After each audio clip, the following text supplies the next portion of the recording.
Pra mim, o problema tá longe de ser o Romero o jogador. O Ramiro o jogador. Sim. Tipo assim, o que eu tô entendendo? O torcedor pegou um cara pra Cristo e tá tacando pedra nesse cara como se ele fosse o grande problema do Cruzeiro e se tirasse ele, tudo ia ser diferente. Uhum. Cara, e não é. O Cruzeiro não está jogando bem há muito tempo. Sim. O Cruzeiro já não joga bem há vários jogos. Há vários jogos. O Cruzeiro não conseguiu ganhar do Atlético aqui, com o Atlético morrendo de medo. Sem o Hulk, que é o melhor jogador do time lá. O Cruzeiro não conseguiu ganhar do Fortaleza, naquele estádio lá que era ruim, mas, pô, era jogo em casa, o Cruzeiro tava completinho, beleza. Não, e vinha de uma... aquele jogo o Cruzeiro veio da vitória contra o Botafogo, então o Cruzeiro tava assim... Embalado. Exato. Embalado. Aí não conseguiu ganhar do Vitória, com o jogador a menos o segundo tempo inteiro. Aí vem e me perde pro Internacional. Aí o jogo contra o Boca existe, foi contestável, o desempenho, o resultado a gente não contesta, mas o desempenho foi contestável. Aí realmente o problema é o Ramiro, o jogador. Cara, o Ramiro é um jogador pra fazer aquilo ali. Pra entrar ali, pra ser suplente e entrar de vez em quando. Quando não tiver outra opção, ele ser o jogador. O Japa não tinha entrado em nenhum outro jogo. Nenhum, cara. Nenhum outro jogo. Então, o cara que fez um excelente campeonato ano passado. Exato. Então, o Japa não serviu em nenhum outro jogo. Então o problema não tá no Ramiro, o jogador. Tá na escolha do Seabra. Isso. Tá na escolha de colocar o Ramiro na frente do Japa. O Ramiro jogou outros jogos. O Ramiro fez gol contra o Grêmio. O Ramiro jogou... Se eu não me engano, ele entrou de lateral contra o Vitória. Não, antes dos meninos jogarem, né? Do Vitinho? Do Matheus Henrique, do Wallace estarem disponíveis, o Ramiro estava jogando no Cruzeiro, que o Cruzeiro não estava mal. É. Mas, tipo assim, não quer dizer que ele estava jogando bem. Sim. Ele entrava e o Seabra insistiu vários jogos na dupla Ramiro e Lucas Silva. Sim. Teve um jogo que deu certo e vários jogos que deu errado. Sim. Né? Aí meu ponto é, cara, na boa, isso é um massacre em cima de um jogador que, cara, desculpa, mas ninguém imaginou que ele ia fazer muito mais do que isso que ele tá fazendo. É um jogador que já tá aí no futebol há muito tempo, que já no Corinthians já não tava jogando tanto assim, igual ele jogou no Grêmio.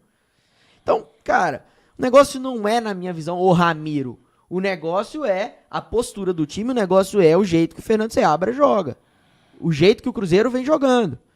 Na boa, o Marlon que tá aí, cara, o que o Marlon virou? O Marlon acabou. Acabou, o Marlon acabou. Quando ele começa jogando, ele tem jogado muito mal. Ele joga melhor quando ele entra depois. Ele joga melhor quando ele vem de suplente. Aí o cara... Porque eu não sei se ele sente que tá perdendo ali a posição, mas joga melhor quando vem de suplente. Então, não tem condição. O Marlon conseguiu perder posição pro Kaique, que é um jogador que vem da base, e o Marlon, que foi um dos melhores laterais do ano passado, que teve o contrato renovado agora. Pô, o Kaique é um baita lateral? É um baita lateral, mas, pô, é muito novo ainda. Pra você que é um lateral consolidado, um jogador experiente, perder a posição. Ele é um bom lateral, mas não é aquela coisa, tipo assim, pô, ele é muito melhor que o Marlon, ele tá jogando muito. Não é isso. Entendeu? O Marlon é um ótimo lateral. É um ótimo, principalmente no futebol brasileiro. Então, ele não deveria perder essa posição. Exato. E ele tá perdendo, não é de sacanagem. Ele tá perdendo por mérito. Porque ele tá merecendo perder. Exatamente. É a mesma coisa do Cássio tá aí, né? E não ser titular contra o Anderson ali. Imagina, o Cássio não conseguir ser titular frente ao Anderson. O Anderson começar a tomar a posição do Cássio. Pô, por mais que o Anderson vinha jogando bem, a posição é do Cássio, a posição é do Marlon. O Marlon tem que assumir esse papel, pô. Não tem lógica. Eu acho que é isso, Samuca, né? Reforçando o que você tá falando, é olhar pra esse meio de campo e falar, velho, o que tá errado aí? Pô, por que um jogo em que a gente não tem o Matheus Pereira, por que eu vou jogar com Ramiro e Romero, certo? Ramiro e Romero, Matheus Henrique e Barreal. Sendo que nenhum deles vai fazer o papel que o Matheus Pereira faz. O Barreal pode fazer. Beleza, o Barreal pode fazer. Mas a gente acha que... A gente confia no Barreal para fazer esse papel e ele vai vão deixar ele fazer? A bola vai chegar nele em condições para fazer? Né? E quem vai fazer o papel do Barreal? Não tem. Né? Então você tem 2 volantes. O Romero é um excelente volante, só que ele não vai cobrir as falhas do Ramiro. Entendeu? Ele não vai cobrir as falhas do Ramiro. E você tá jogando com 3 volantes num cenário que você tem que ficar cobrindo outros. E a zaga, você já tá com Vidalba e Zé Ivaldo. Então você não tá com o seu melhor zagueiro. Que isso vai ocorrer também que o quê? Você vai ter que cobrir um dos 2 em algum momento. Então, pra mim, o erro tá é conceito. Cara, não é o Ramiro, mas por que o Ramiro?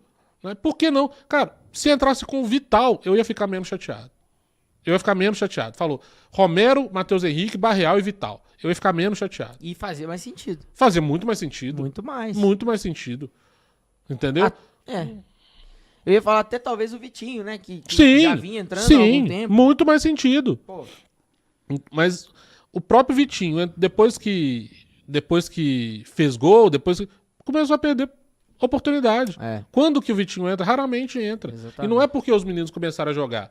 É porque o Seabra simplesmente não quer colocar. Porque o Ramiro e o Lucas Silva entram todo jogo. Mesmo sem, jogo após jogo, não fazer um nada dentro de campo. Pelo contrário. Ser, às vezes, uma peça que atrasa, que dificulta, né, que não consegue marcar um jogador direito, que não consegue acompanhar uma passagem de bola. E aí que pra mim entra o grande problema do Seabra, porque parece que o Seabra quer enfiar goela abaixo uma convicção e tá esquecendo do que é a necessidade. Você vê que pra ele tirar o Caio Jorge, pro Dineno entrar, cara, foi um custo. Pra ele tirar o Neres pra jogar João Marcelo e Zé Ivaldo, cara, foi um custo. Foi o custo. Até quando a gente vai precisar falar na orelha do Seabra pra ele mudar esse jeito dele e colocar os melhores em campo? Até quando?